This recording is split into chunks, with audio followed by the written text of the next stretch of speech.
Hello everybody, in today's video I'm going to show you how to sell on RedNote.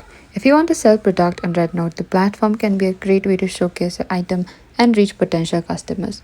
To begin with, you need to open the RedNote app, and after that, complete your profile by adding a profile picture, writing a clear bio and including information about your business or brand. And you are also required to start creating high quality posts and videos showcasing your product. Use clear photos, demonstrate how your product work, and write detailed caption that explains their features and benefit. And be sure to include relevant hashtag and keyword so your posts are easier for other users to discover. And posting consistently can also help increase your visibility on the platform.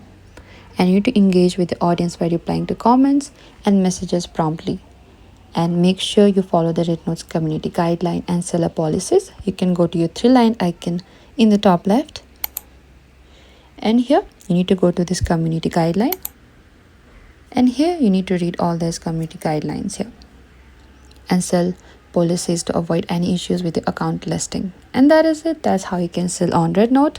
Thank you for watching this video. I hope this video was helpful.